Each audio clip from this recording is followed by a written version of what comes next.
नमस्कार दोस्तों। आज मैं आपको जो कहानी सुनाने जा रहा हूं उसका नाम है पछतावा, जिसके लेखक है मुंशी प्रेमचंद। पंडित दुर्गानाथ जब कॉलेज से निकले तो कस्बे माश की फिक्र दामनगीर हुई। रहम दिल और बाउसूल आदमी थे। इरादा था कि काम ऐसा करना चाहिए जिसमें अपनी गुजरान भी हो और दूसरों के साथ हमदर्दी और दिलसोजी का भी मौका मिले। सोचने लगे अगर किसी दफ्तर में क्लर्क बन जाओ तो अपनी गुजर तो हो सकती है, लेकिन अवाम से कोई ताल्लुक न रहेगा। वकालत में शरीक हो जाओ तो दोनों बातें मुमकिन हैं, मगर हजार एहतियात करने पर भी दामन को साफ रखना मुश्किल होगा। पुलिस के महकमा में गुरबा परवरी के बेइंतहा मौके हैं, मगर वहां की आबोहवा आजादमनिश और नेक नियत आदमी के लिए नामुवाफिक है। माल के सीगा में फायदा और कानों की गर्म बाजारी है। बेलौस रहने पर भी सख्ती और जब्र से मुहतरिज रहना गैर मुमकिन। इस तरह बहुत गौर व फिक्र के बाद उन्होंने फैसला किया कि किसी जमींदार के यहाँ मुख्तार-ए-आम बन जाना चाहिए। तनख्वाह तो जरूर मिलेगी, मगर फरीब काश्तकारों से रात दिन का ताल्लुक रहेगा। हुस्न सुलूक के मौके मिलेंगे। सादगी की जिंदगी बसर होगी। इरादा मजबूत हो गया।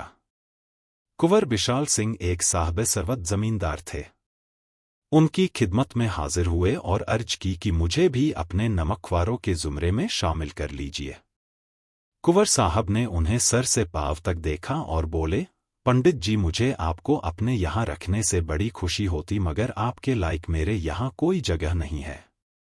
दुर्गानाथ ने कहा, मेरे लिए किसी खास जगह की जरूरत नहीं है। मैं हर एक काम करने को तैयार हूं। तनख्वाह जो कुछ आप बखुशी देंगे वो मुझे मंजूर है। मैंने तो इरादा कर लिया है कि सिवा किसी रईस के और किसी की नौकरी न करूंगा। कुंवर बिशाल सिंह ने अंदाज से फरमाया, रईस की नौकरी नौकरी नहीं, रियासत है। मैं अपने चपरासियों को 2 रुपया महीना देता हूं और वो तंजेब की अचकन पहनकर निकलते हैं। दरवाजों पर घोड़े बंधे हुए हैं। मेरे कारिंदे 5 रुपया से ज्यादा नहीं पाते, लेकिन शादी ब्याह वकीलों के खानदान में करते हैं। मालूम नहीं उनकी कमाई में क्या बरकत होती है, बरसों तनख्वाह का हिसाब नहीं करते। कितने ही ऐसे हैं जो बिला तनख्वाह के कारिंदगी या चपरासगिरी करने को तैयार बैठे हैं, मगर अपना ये उसूल नहीं। समझ लीजिए, मुख्तार-ए-आम अपने इलाके में जमींदार से कम हैसियत नहीं रखता। वही रोब, वही हुकूमत, वही शान। जिसे इस नौकरी का चस्का लग चुका है, उसके सामने तहसीलदारी की क्या हकीकत है। पंडित दुर्गानाथ ने कुंवर साहब की तायद नहीं की, जैसा कि करना उनका फर्ज था। दुनियादारी में अभी कच्चे थे। बोले, मुझे अब तक किसी रईस की नौकरी का चस्का नहीं लगा है। मैं तो अभी कॉलेज से निकला आता हूं और न मैं इन वजूह से ये नौकरी करना चाहता हूं जो आपने फरमाए, मगर इतने खलील शाहराह में मेरा गुजर न होगा। आपके और मुलाजिम आसामियों का गला दबाते होंगे। मुझसे मरते दम तक ये फेल न होंगे। अगर ईमानदार नौकर की कदर होती है तो मुझे यकीन है कि आप बहुत जल्द मुझसे खुश हो जाएंगे। कुंवर साहब ने बड़ी मतानत से कहा, बेशक ईमानदार आदमी की सब जगह कदर होती है, लेकिन मेरे यहाँ ज्यादा तनख्वाह देने की गुंजाइश नहीं है। जमींदार की इस नातदरी पर किसी कदर तरस होकर पंडित जी ने जवाब दिया, तो फिर मजबूरी है, इस तकलीफदेही के लिए माफ फरमाइएगा। मगर मैं आपसे कह सकता हूं कि ईमानदार आदमी इतना सस्ता न मिलेगा। कुंवर साहब ने दिल में सोचा कि आखिर अदालत कचहरी रोज होती ही रहती है। सैकड़ों रुपए तजवीज़ों और फैसलों के तर्जुमे में सर्फ हो जाते हैं। एक अंग्रेजीदा आदमी मिलता है, बिल्कुल सादा लौह। कुछ ज्यादा तनख्वाह देनी पड़ेगी तो कोई मुजाहिदा नहीं, मगर पंडित जी की बात का जवाब देना जरूरी था। बोले, महाराज, ईमानदार आदमी ईमानदार ही रहेगा, चाहे उसे तनख्वाह कितनी ही कम दीजिए, और न ज्यादा तनख्वाह पाने से बेईमान ईमानदार बन सकता है। ईमान का रुपया से कोई ताल्लुक नहीं। मैंने ईमानदार चपरासी देखे हैं और बेईमान हाई कोर्ट के जज, लेकिन खैर, आप होनहार आदमी हैं, मेरे यहाँ शौक से रहिए। मैं आपको एक इलाके का मुख्तार बना दूंगा। आपका काम देखकर तरक्की भी करूंगा। दुर्गानाथ 20 रुपया माहवार पर राजी हो गए। वहां से 2.5 मील पर कुंवर साहब के कई मौजे चांद पार के इलाके के नाम से मशहूर थे। पंडित जी उस इलाके के मुख्तार-ए-आम मुकर्रर हुए। दुर्गानाथ चांद पार के इलाके में पहुंचे तो उन्हें मालूम हुआ कि वाकई जैसा कुंवर साहब कहते थे, रियासत की नौकरी बजाय खुद रियासत है। रहने के लिए खूबसूरत बंगला, फर्श फरोश से सजा हुआ सैकड़ों बीघा की सैर, कई नौकर, कई चपरासी, सवारी के लिए एक खूबसूरत टांगन, आसाइश और तकल्लुफ के सब सामान मौजूद। मगर उन्हें ये ठाठ बाट देखकर कुछ ज्यादा खुशी न हुई, क्योंकि इसी सजे हुए बंगले के चारों तरफ काश्तकारों के झोंपड़े थे, फूस के बने हुए, जिनमें मिट्टी के बर्तनों के सिवा और कोई असासा न था। बंगला वहां के उर्फ़े-आम में कोट मशहूर था। लड़के सहमी हुई आंखों से बरामदे को देखते, मगर ऊपर कदम रखने की जुर्रत न होती। इस इफ्लास के बीच में सरवत और तमव्वुल का ये नज़ारा उनके लिए निहायत दिल शिकन था। काश्तकारों की ये हालत की सामने आते हुए थर-थर कांपते थे। चपरासी लोग उनसे बिला तो तकार के बात न करते। पहले ही कई सौ काश्तकारों ने पंडित जी की खिदमत में नजराने पेश किए, मगर उन्हें कितना ताज्जुब हुआ जब उनके नजराने वापस कर दिए गए। काश्तकार तो खुश हुए, मगर चपरासियों के थूम उबलने लगे। नाई और कुम्हार खिदमत के लिए आए, वो लौटा दिए गए। ग्वालों के घरों से दूध का एक भरा हुआ मटका आया, वो भी वापस हुआ। तंबोली एक ढोली पान लेकर आया, मगर उसकी नजर भी भबूल न हुई। असामियों ने आपस में कहा कि ये कोई धर्मात्मा आदमी मालूम होता है, लेकिन चपरासियों से ये बेज़ाब्तगियां क्यों कर बर्दाश्त होती। उन्होंने कहा कि हुजूर, अगर आपको ये चीजें पसंद न हो तो न लें, मगर रस्म को तो न मिटा दें। अगर कोई दूसरा आदमी यहां आएगा तो उसे नए सिरे से ये रसूम बांधने में कितनी दिक्कत होगी। पंडित जी ने इस नेक सलाह का सिर्फ इतना जवाब दिया, जिसके सर जैसी पड़ेगी आप भुगत लेगा। अभी से इसकी फिक्र करने की क्या जरूरत है। एक चपरासी ने जुर्रत करके कहा, इन असामियों को आप जितना फरीब समझते हैं उतने थरीब नहीं है। उनका ढंग ही ऐसा है, भेस बनाए रहते हैं। देखने में ऐसे सीधे सादे गोया बेसिंग की गाय हैं, मगर सच मानिए इनमें का एक एक आदमी हाईकोर्ट का वकील है। पंडित दुर्गानाथ जब कॉलेज से निकले तो कस्बे माश की फिक्र दामनगीर हुई। रहम दिल और बा उसूल आदमी थे। इरादा था कि काम ऐसा करना चाहिए जिसमें अपनी गुजरान भी हो और दूसरों के साथ हमदर्दी और दिलसोजी का भी मौका मिले। सोचने लगे, अगर किसी दफ्तर में क्लर्क बन जाओ तो अपनी गुजर तो हो सकती है, लेकिन अवाम से कोई ताल्लुक न रहेगा। वकालत में शरीक हो जाओ तो दोनों बातें मुमकिन हैं, मगर 1000 एहतियात करने पर भी दामन को साफ रखना मुश्किल होगा। पुलिस के महकमा में गुरबा परवरी के बेइंतहा मौके हैं, मगर वहां की आबोहवा आजादमनिश और नेक नियत आदमी के लिए नामुवाफिक है। माल के सीगा में फायदा और कानों की गर्म बाजारी है। बेलौस रहने पर भी सख्ती और जब्र से मुहतरिज रहना गैर मुमकिन। इस तरह बहुत गौर व फिक्र के बाद उन्होंने फैसला किया कि किसी जमींदार के यहाँ मुख्तार-ए-आम बन जाना चाहिए। तनख्वाह तो जरूर मिलेगी, मगर फरीब काश्तकारों से रात दिन का ताल्लुक रहेगा। हुस्न सुलूक के मौके मिलेंगे, सादगी की जिंदगी बसर होगी। इरादा मजबूत हो गया। कुंवर बिशाल सिंह एक साहब सरवत जमींदार थे। उनकी खिदमत में हाजिर हुए और अर्ज की कि मुझे भी अपने नमकख्वारों के जुमरे में शामिल कर लीजिए। कुंवर साहब ने उन्हें सर से पांव तक देखा और बोले, पंडित जी, मुझे आपको अपने यहाँ रखने से बड़ी खुशी होती, मगर आपके लायक मेरे यहाँ कोई जगह नहीं है। दुर्गानाथ ने कहा, मेरे लिए किसी खास जगह की जरूरत नहीं है। मैं हर एक काम करने को तैयार हूं। तनख्वाह जो कुछ आप बखुशी देंगे वो मुझे मंजूर है। मैंने तो इरादा कर लिया है कि सिवा किसी रईस के और किसी की नौकरी न करूंगा। कुंवर बिशाल सिंह ने अंदाज से फरमाया, रईस की नौकरी नौकरी नहीं, रियासत है। मैं अपने चपरासियों को 2 रुपया महीना देता हूं और वो तंजेब की अचकन पहनकर निकलते हैं। दरवाजों पर घोड़े बंधे हुए हैं। मेरे कारिंदे 5 रुपया से ज्यादा नहीं पाते, लेकिन शादी ब्याह वकीलों के खानदान में करते हैं। मालूम नहीं उनकी कमाई में क्या बरकत होती है, बरसों तनख्वाह का हिसाब नहीं करते। कितने ही ऐसे हैं जो बिला तनख्वाह के कारिंदगी या चपरासगिरी करने को तैयार बैठे हैं, मगर अपना ये उसूल नहीं। समझ लीजिए मुख्तार-ए-आम अपने इलाके में जमींदार से कम हैसियत नहीं रखता। वही रोब, वही हुकूमत, वही शान, जिसे इस नौकरी का चस्का लग चुका है, उसके सामने तहसीलदारी की क्या हकीकत है। पंडित दुर्गानाथ ने कुंवर साहब की ताईद नहीं की, जैसा कि करना उनका फर्ज था।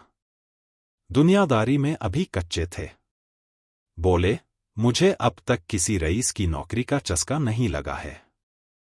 मैं तो अभी कॉलेज से निकला आता हूं और न मैं इन वजूह से ये नौकरी करना चाहता हूं जो आपने फरमाए, मगर इतने खलील शाहराह में मेरा गुजर न होगा। आपके और मुलाजिम आसामियों का गला दबाते होंगे। मुझसे मरते दम तक ये फेल न होंगे। अगर ईमानदार नौकर की कदर होती है तो मुझे यकीन है कि आप बहुत जल्द मुझसे खुश हो जाएंगे। कुंवर साहब ने बड़ी मतानत से कहा, बेशक ईमानदार आदमी की सब जगह कदर होती है, लेकिन मेरे यहां ज्यादा तनख्वाह देने की गुंजाइश नहीं है। जमींदार की इस नातदरी पर किसी कदर तरस होकर पंडित जी ने जवाब दिया, तो फिर मजबूरी है, इस तकलीफदेही के लिए माफ फरमाइएगा। मगर मैं आपसे कह सकता हूं कि ईमानदार आदमी इतना सस्ता न मिलेगा। कुंवर साहब ने दिल में सोचा कि आखिर अदालत कचहरी रोज होती ही रहती है। सैकड़ों रुपए तजवीज़ों और फैसलों के तर्जुमे में सर्फ हो जाते हैं। एक अंग्रेजीदा आदमी मिलता है, बिल्कुल सादा लौह। कुछ ज्यादा तनख्वाह देनी पड़ेगी तो कोई मुजाहिदा नहीं, मगर पंडित जी की बात का जवाब देना जरूरी था। बोले, महाराज ईमानदार आदमी ईमानदार ही रहेगा, चाहे उसे तनख्वाह कितनी ही कम दीजिए, और न ज्यादा तनख्वाह पाने से बेईमान ईमानदार बन सकता है। ईमान का रुपया से कोई ताल्लुक नहीं। मैंने ईमानदार चपरासी देखे हैं और बेईमान हाईकोर्ट के जज, लेकिन खैर, आप होनहार आदमी हैं, मेरे यहां शौक से रहिए। मैं आपको एक इलाके का मुख्तार बना दूंगा। आपका काम देखकर तरक्की भी करूंगा। दुर्गानाथ 20 रुपया माहवार पर राजी हो गए। वहां से 2.5 मील पर कुंवर साहब के कई मौजे चांद पार के इलाके के नाम से मशहूर थे। पंडित जी उस इलाके के मुख्तार-ए-आम मुकर्रर हुए। दुर्गानाथ चांद पार के इलाके में पहुंचे तो उन्हें मालूम हुआ कि वाकई जैसा कुंवर साहब कहते थे, रियासत की नौकरी बजाय खुद रियासत है। रहने के लिए खूबसूरत बंगला, फर्श फरोश से सजा हुआ सैकड़ों बीघा की सैर, कई नौकर, कई चपरासी, सवारी के लिए एक खूबसूरत टांगन, आसाइश और तकल्लुफ के सब सामान मौजूद। मगर उन्हें ये ठाट बाट देखकर कुछ ज्यादा खुशी न हुई, क्योंकि इसी सजे हुए बंगले के चारों तरफ काश्तकारों के झोंपड़े थे, फूंस के बने हुए, जिनमें मिट्टी के बर्तनों के सिवा और कोई असासा न था। बंगला वहां के उर्फ़े-आम में कोट मशहूर था। लड़के सहमी हुई आंखों से बरामदे को देखते, मगर ऊपर कदम रखने की जुर्रत न होती। इस इफलास के बीच में सरवत और तमव्वुल का ये नज़ारा उनके लिए निहायत दिल शिकन था। काश्तकारों की ये हालत की सामने आते हुए थर थर कांपते थे। चपरासी लोग उनसे बिला तो तकार के बात न करते। पहले ही कई सौ काश्तकारों ने पंडित जी की खिदमत में नजराने पेश किए, मगर उन्हें कितना ताज्जुब हुआ जब उनके नजराने वापस कर दिए गए। काश्तकार तो खुश हुए, मगर चपरासियों के थूम उबलने लगे। नाई और कुम्हार खिदमत के लिए आए, वो लौटा दिए गए। ग्वालों के घरों से दूध का एक भरा हुआ मटका आया, वो भी वापस हुआ। तंबोली एक ढोली पान लेकर आया, मगर उसकी नजर भी भबूल न हुई। असामियों ने आपस में कहा कि ये कोई धर्मात्मा आदमी मालूम होता है, लेकिन चपरासियों से ये बेज़ाब्तगियां क्यों कर बर्दाश्त होती। उन्होंने कहा कि हुजूर, अगर आपको ये चीजें पसंद न हो तो न लें, मगर रस्म को तो न मिटा दें।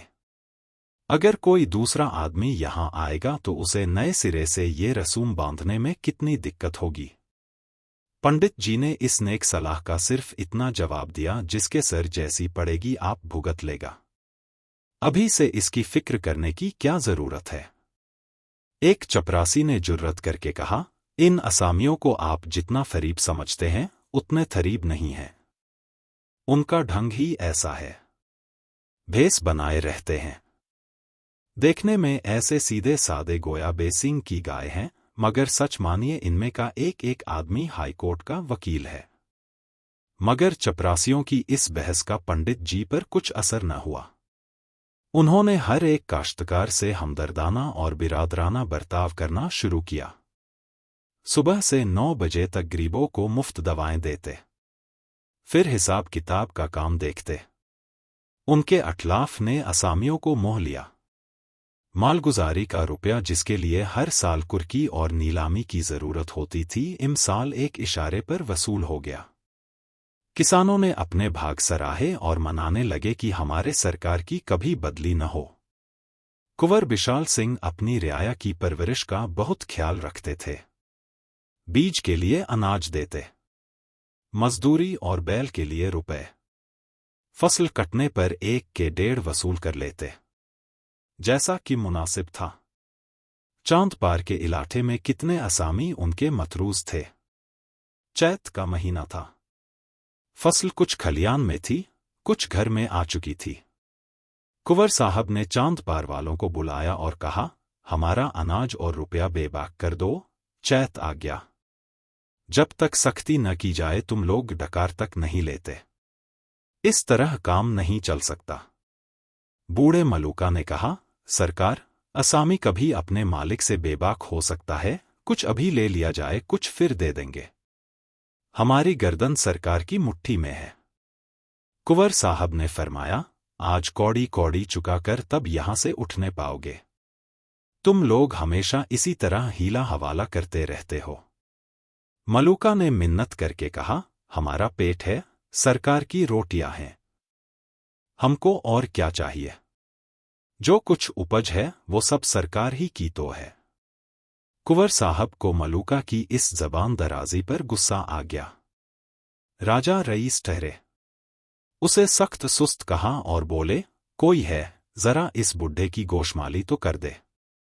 ये बहुत बढ़ बढ़कर बातें करता है। उन्होंने तो शायद धमकाने की नीयत से कहा, मगर चपरासियों की आंखों में चांद पर खटक रहा था।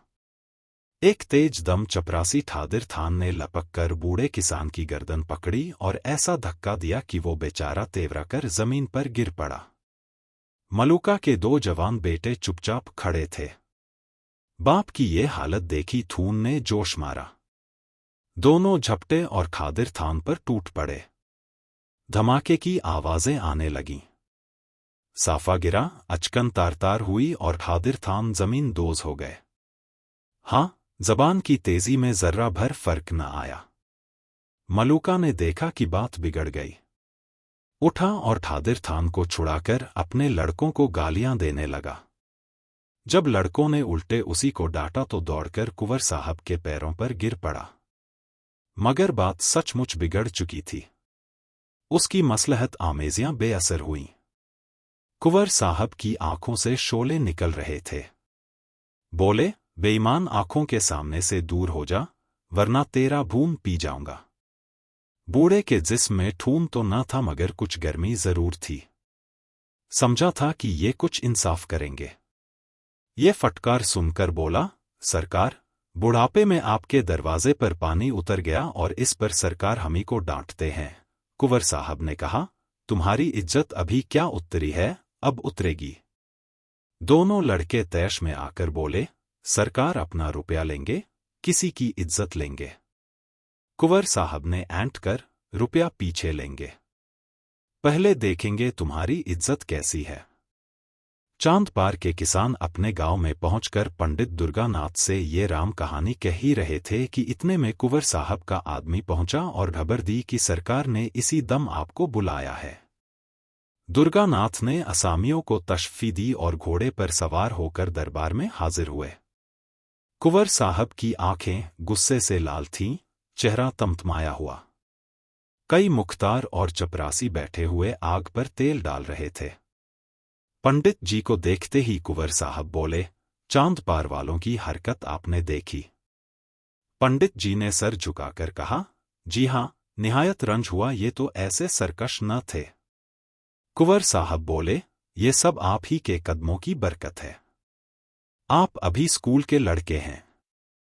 आप क्या जाने दुनिया में किस तरह रहना होता है। अगर आपका असामियों के साथ यही बर्ताव रहा तो फिर मैं जमींदारी कर चुका। ये सब आपकी करनी है। मैंने इसी दरवाजे पर असामियों को रस्सियों से बांध बांध कर उल्टे लटका दिया है और किसी ने चूं तक नहीं की। आज उनकी ये जुर्रत कि मेरे सामने मेरे ही आदमी पर हाथ चलाएं। दुर्गानाथ ने माजरत आमेज अंदाज से कहा, हुजूर, इसमें मेरी क्या थता है। मैंने तो जब से सुना है खुद अफसोस कर रहा हूं। कुंवर साहब ने फरमाया, आपकी थता नहीं है तो और किसकी है। आप ही ने उन्हें सर पर चढ़ाया, बेगार बंद कर दी। आप ही उनके साथ भाईचारा रखते हैं, उनके साथ गपशप करते हैं। ये छोटे आदमी इस बर्ताव की कदर नहीं कर सकते। किताबी अखलाफ मदरसों के लिए है, दुनियावी अखलाफ का कानून दूसरा है। खैर, जो हुआ सो हुआ। अब मैं चाहता हूं कि इन बदमाशों को इस गुस्ताखी का मजा चखाऊं। असामियों को अभी आपने मालगुजारी की रसीद तो नहीं दी है? दुर्गानाथ ने डरते डरते कहा, जी नहीं, रसीदें तैयार हैं, सिर्फ आपके दस्तखत की देर है। कुंवर साहब के चेहरे पर इत्मीनान की झलक नजर आई। बोले, ये बहुत अच्छा हुआ, शगुन अच्छे हैं। अब आप इन रसीदों को चराथ अली के सिपुर्द कीजिए। इन लोगों पर बढ़ाया लगान की नालिश की जाएगी। फसल नीलाम कराऊंगा, भूखों मरेंगे तब आटे दाल का भाव मालूम होगा। जो रुपया अब तक वसूल हो चुका है वो बीज और ठर्ज के खाते में चढ़ा लीजिए।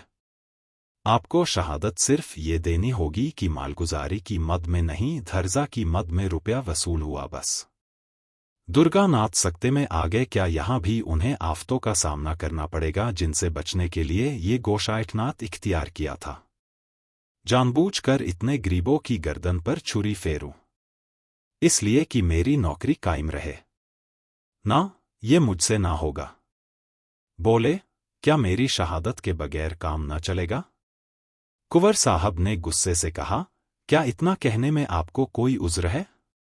दुर्गानाथ ने दुविधे के लहजे में कहा, जी यूं तो मैं आपका नमक ख्वार हूं, हर एक हुक्म की तामील के लिए हाजिर हूं, मगर मैंने शहादत कभी नहीं दी है और शायद ये काम मुझसे अंजाम न हो सके। मुझे तो माफ ही रखा जाए। कुंवर साहब ने तहकुमाना अंदाज से फरमाया, ये काम आपको करना पड़ेगा, इसमें हीला हवाले की गुंजाइश नहीं है। आग आपने लगाई है, बुझाएगा कौन? दुर्गानाथ ने जोर देकर कहा, मैं झूठ बोलने का आदी नहीं हूं और इस तरह की शहादत नहीं दे सकता। कुंवर साहब मसलहत आमेज लहजे में बोले, जिसमें तंज का पहलू हालिब था, मेहरबान, ये झूठ नहीं है, मैंने झूठ का व्यापार नहीं किया है। मैं ये नहीं कहता कि आप रुपया की वसूली से इनकार कीजिए। जब असामी मेरे मतरूज हैं तो मुझे इख्तियार है कि चाहे रुपया घर्जा की मद में वसूल करूं, चाहे मालगुजारी की मद में। अगर इतनी सी बात को आप झूठ समझते हैं तो ये आपकी ज्यादती है। अभी आपने दुनिया नहीं देखी, ऐसी साफगोई के लिए दुनिया में जगह नहीं है। आप मेरे मुलाजिम हैं, आखिर हफनक भी तो कोई चीज है। आप तालीम याफ्ता होनहार आदमी हैं। अभी आपको दुनिया में बहुत दिन रहना और बहुत काम करना है। अभी से आप ये रविश इख्तियार करेंगे तो आपको जिंदगी में बजुज मायूसी और परेशानी के और कुछ हाथ न आएगा। ईमानदारी बेशक अच्छी चीज है, मगर एतिदाल का ख्याल भी रहना चाहिए। इंतहा हर चीज की बुरी होती है। अब ज्यादा सोच विचार करने की जरूरत नहीं, ये मौका ऐसा ही है। कुंवर साहब पुराने फिकैत थे, नौजवान खिलाड़ी हार गया। वो पसोपेश के जाल में फंस गया, जो नेक इरादों के लिए सुमय था तिल है। इस वाफिया के तीसरे दिन चांद पार के असामियों पर बढ़ाया लगान की नालिश हुई। सम्मन आए, घर घर कोहराम मच गया। सम्मन क्या थे? मौत के परवाने थे। देवी देवताओं की मनावन होने लगी। औरतें जमींदार को कोसने लगीं और मर्द अपनी तकदीरों को। मुथर्ररा तारीख के दिन गांव के गवार कंधे पर लिपटा डोर और अंगोछे में चबेना बांधे कचहरी को चले। सैकड़ों औरतें और बच्चे रोते हुए उनके पीछे पीछे चले जाते थे, गोया वो उनसे अब फिर नहीं मिलेंगे। पंडित दुर्गानाथ के लिए ये 3 दिन सख्त आजमाइश के दिन थे। एक तरफ कुंवर साहब की दिलजुइयां थी, दूसरी तरफ किसानों की आहोजारियां। मगर पसोपेश के भंवर में 3 दिन तक गोते खाने के बाद उन्हें जमीन का सहारा मिल गया।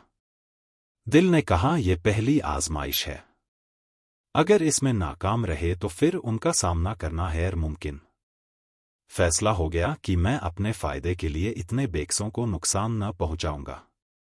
10 बजे दिन का वक्त था। अदालत के अहाता में मेला सा लगा हुआ था। जा बजा छोटे बड़े सिंहपोश देवताओं की पूजा हो रही थी। चांद पार के किसान गोल के गोल एक दरख्त के नीचे आकर बैठे। उनसे कुछ दूर कुंवर साहब के मुख्तार-ए-आम और सिपाहियों और गवाहों का हुजूम था। ये लोग बहुत खुश थे। जिस तरह मछली पानी में पहुंचकर कुलेले करती है, उसी तरह ये लोग खुश फेलिया कर रहे थे। कोई पान खा रहा था, कोई हलवाई की दुकान से पूरियों के पत्तल लिए चला आता था। उधर बेचारे किसान दरख्त के नीचे उदास बैठे हुए सोचते थे कि आज न जाने क्या होगा, नहीं मालूम क्या आफत आएगी। राम का भरोसा है। मुकद्दमा पेश हुआ। इस्तिथासा की शहादतें गुजरने लगीं। ये असामी बड़े सरकश हैं। जब लगान मांगी जाती है तो जंग पर आमादा होते हैं। अब की उन्होंने एक हब्बा नहीं दिया। फादिर थान ने रोकर अपने सर की चोट दिखाई। सबके पीछे पंडित दुर्गानाथ की पुकार हुई। उन्हीं के बयान पर इस्तिथासा का फैसला था। वकील साहब ने उन्हें थूप तोते की तरह पढ़ा रखा था, मगर उनकी जबान से पहला ही जुमला निकला था कि मजिस्ट्रेट ने उनकी तरफ तेज निगाहों से देखा। वकील साहब बटलें झांकने लगे। मुख्तार-ए-आम ने उनकी तरफ घूर कर देखा। अहलमद और पेशकार सब के सब उनकी तरफ मलामत आमेज निगाहों से देखने लगे। अदालत ने सख्त लहजे में कहा, तुम जानते हो कि मजिस्ट्रेट के रूबरू खड़े हो?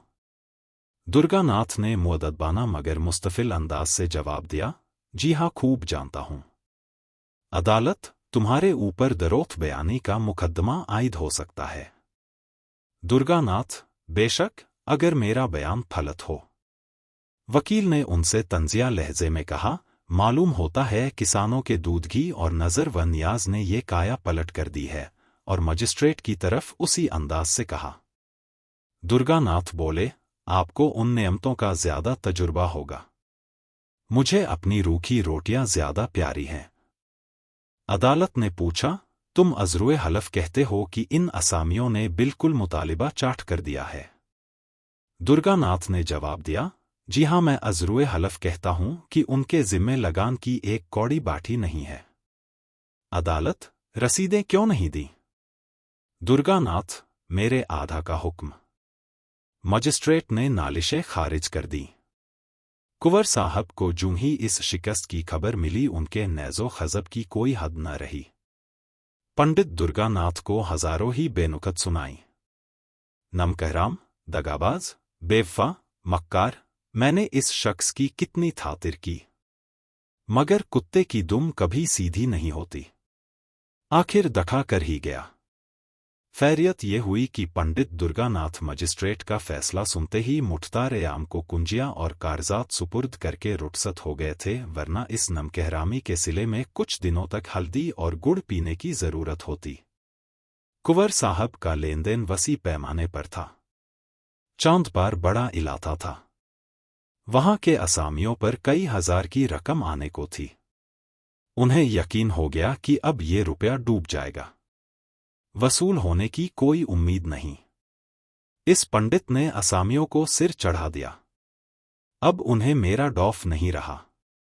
अपने कारिंदों और मुशीरों से सलाह ली। उन्होंने भी यही कहा कि अब वसूली की कोई सूरत नहीं।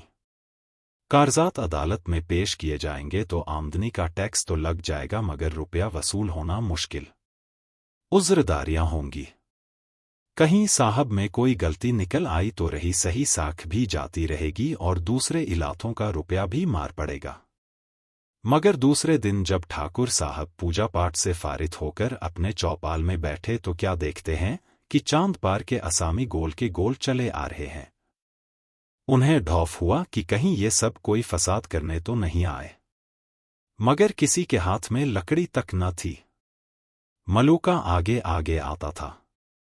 उसने दूर ही से झुककर सलाम किया। ठाकुर साहब को ऐसी हैरत हुई गोया कोई ख्वाब देख रहे हैं। मलूका ने सामने आकर अर्ज की, सरकार, हम लोगों से जो कुछ भूल चूक हुई उसे माफ किया जाए। हम लोग सब हुजूर के चाकर हैं। सरकार ने हमको पाला है, अब भी हमारे ऊपर वही निगाह रहे। कुंवर साहब का हौसला बढ़ा। समझे कि पंडित के चले जाने से इन सबों के होश ठिकाने हो गए हैं। अब किसका सहारा लेंगे? उसी बदमाश ने इन सब को भड़का दिया था। कड़क को बोले, वो तुम्हारे हिमायती पंडित कहाँ गए? वो आ जाते तो जरा उनकी मिजाज पुरसी की जाती। बूढ़े मलूका ने आंखों में आंसू भरे हुए कहा, सरकार, उनको कुछ न कहें। वो आदमी नहीं देवता थे। जवानी की सौगंध है जो उन्होंने आपकी कोई शिकायत की हो। वो बेचारे तो हम लोगों को बार बार समझाते रहते कि देखो, मालिक से बिगाड़ करना अच्छी बात नहीं। हमसे कभी एक लोटे पानी के रवादार नहीं हुए। चलते चलते हम लोगों से कहा कि मालिक का जो कुछ तुम्हारे जिम्मे निकले चुका देना। आप हमारे मालिक हैं। हमने आपका बहुत खाया पिया। आप ही के नमक से हमारे तन पले हैं। अब हमारी सरकारत यही बनती है कि हमारा हिसाब किताब देखकर जो कुछ हमारे ऊपर निकले हमसे बता दिया जाए। हम एक एक कौड़ी चुकाकर तब पानी पिएंगे। कुंवर साहब को सख्ता सा हो गया। उन्हें रुपयों के लिए कितनी बार जबरदस्ती खेत कटवाए गए, कितनी बार घरों में आग लगवाई, कितनी बार मार पीट की, कैसी कैसी सख्तियां की, कैसे कैसे सितम ढाए। और आज ये सब खुद बखुद सारा हिसाब साफ करने आए हैं। ये क्या जादू है? मुख्तार आम साहब ने कागजात खोले और आसामियों ने अपनी अपनी पोटलियां खोली। जिसके जिम्मे जितना निकला उसने बेचूचरा वो रकम सामने रख दी। देखते देखते सामने रुपयों का ढेर लग गया। 6,000 रुपया दम की दम में वसूल हो गया। किसी के जिम्मे कुछ बाड़ी नहीं। ये सच्चाई और इंसाफ की फतह थी। जबरदस्ती और जुल्म से जो काम कभी न हुआ वो इंसानियत ने पूरा कर दिखाया। कल जब से ये लोग मुकदमा जीत कर घर आए उसी वक्त से उन्हें रुपया अदा करने की धुन सवार थी। पंडित जी को वो सचमुच देवता समझने लगे थे और यह उनकी सख्त ताकीद थी। किसी ने गल्ला बेचा, किसी ने गहने गिरवी रखे, किसी ने बैल फरोख्त कर डाले। ये सब कुछ सहा मगर पंडित जी की बात न टाली। कुंवर साहिब के दिल में पंडित जी की तरफ से जो बदगुमानी और कुदूरत थी वो बहुत कुछ मिट गई। मगर उन्होंने हमेशा सख्ती और जुल्म से काम लेना सीखा था। उन्हीं उसूलों के वो फाइल थे। इंसाफ और सच्चाई और मुलायमियत की उन्होंने हमेशा आजमाइश नहीं की और उन पर उनका बिल्कुल एतिथाद न था। मगर आज उन्हें साफ नजर आ रहा था कि सच्चाई और नरमी में बड़ी ताकत है। ये असामी मेरे फाबू से निकल गए थे। मैं उनका क्या बिगाड़ सकता था? ये ढौफ का करिश्मा नहीं, हर्फ और इंसाफ की तासीर है। जरूर वो पंडित सच्चा और धर्मात्मा आदमी था। उसमें मसलहत अंदेशी न हो, मौहा शनासी न हो, मगर इसमें कोई शक नहीं कि वो सच्चा और बेलौस था। जब तक हमको किसी चीज की जरूरत न हो उसकी हमारी निगाहों में कदर नहीं होती। हरी दूब भी किसी अशरफियों के तौल बिक जाती है। कुंवर साहब का काम एक बेलौस आदमी के बगैर रुका नहीं रह सकता था। इसलिए पंडित जी के इस मर्दाना फेल की कदर एक शायर का फिक्र सुठन से ज्यादा न हुई। चांद पार के आदमियों ने तो उसके बाद अपने जमींदार को किसी किस्म की तकलीफ नहीं दी। हाँ, रियासत के दूसरे हिस्सों में वही साबिक दस्तूर रगड़ झगड़ मची रहती थी। रोजाना अदालत, रोजाना फौजदारी, रोजाना डांट फटकार, मगर यह सब जमींदारी के सिंगार हैं। इनके बगैर जमींदारी क्या? आखिर वो दिन भर बैठे बैठे क्या मक्खियां मारे। कुंवर साहब इसी तरह शान दीम के साथ अपना इंतजाम संभालते थे। कई साल गुजर गए। कुंवर साहब का कारोबार रोज बरोज चमकता गया और बावजूद इसके कि 5 लड़कियों की शादियां बड़े हौसले और धूम के साथ की। उनके उरूज में जवाल ना आया। हाँ, कुआं अलबत्ता कुछ कुछ ढीले होने लगे। अफसोस ये था कि अब तक इस मालोजरा और जाहोशम का कोई वारिस नहीं था। भांजे, भतीजे और नवासे रियासत पर दांत लगाए हुए थे। कुंवर साहब का दिल उन दुनियावी झगड़ों से फिरता जाता था। आखिर यह रोना धोना किसके लिए? अब उनके तर्ज़े ज़िंदगी में एक इन्फिलाब हुआ। कभी कभी साधु संत उनके दरवाजे पर धूनी रमाए नजर आते। वो खुद अब भगवत गीता और विष्णु पुराण ज्यादा पढ़ते। बैतरनी घाट से उतरने के सामान होने लगे, लेकिन परमात्मा की मर्जी, साधु संतों की दुआ की बदौलत, खा धर्म और पुण्य के असर से बुढ़ापे में उनके लड़का पैदा हुआ। सूखा पेड़ हरा हुआ। जिंदगी की उम्मीदें बर आईं। खूब दिल खोलकर माल ओजर लुटाया। मगर जिस तरह बांस की जड़ें निकली हुई कोपल जूंजू बढ़ती है, बांस सूखता है। उसी तरह कुंवर साहब भी जिस्मानी आरिज़ों में मुब्तला होते गए। हमेशा बेदों और डॉक्टरों का तांता लगा रहता, मगर मालूम होता था कि दवाओं का उल्टा असर हो रहा है। फाबिज मुसहल और मुसहल फाबिज का काम करती। जूं तूं करके उन्होंने 2-2.5 साल काटे। यहां तक कि ताकतों ने जवाब दे दिया। जिंदगी की आस टूट गई। मालूम हो गया कि मेरे दिन गरीब हैं। मगर यह सारी जायदाद और सारा कारोबार किस पर छोड़ जाऊं? अफसोस, अरमान दिल ही में रह गया। बच्चे का ब्याह भी न देख सका। इसकी तुतली बातें सुनने की भी नौबत न आई। इस जिगर के टुकड़े को किसे सौंपूं जो इसे अपना बेटा समझे, जो पौधे को सींचे, पाले और इसकी पूंजी उसे सौंप दे। लड़के की मां औरत जात, न कुछ जाने न सुने। इससे कारोबार संभलना मुश्किल। मुख्तार आम और गुमाश्ते और कारिंदे दर्जनों हैं, मगर सबके सब दगाबाज, ईमान फरोश, खुदरज। एक भी ऐसा आदमी नहीं जिस पर मेरी तबीयत जमे।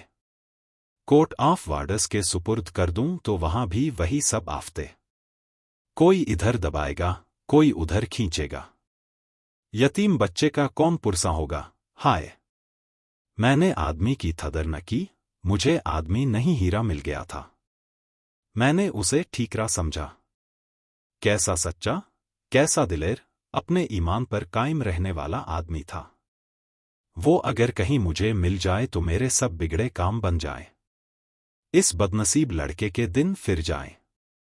मैं उसके पैरों पर सर रख दूंगा, उसे मनाऊंगा और अपने लाल को उसके कदमों पर डाल दूंगा। मैं अपने जन्म की कमाई उसके सुपुर्द कर दूंगा। उसके दिल में दर्द है, रहम है। वो एक यतीम पर तरस खाएगा। आह, काश मुझे उसके दर्शन मिल जाते। मैं इसको देवता की पैर धो धोकर माथे पर चढ़ाता।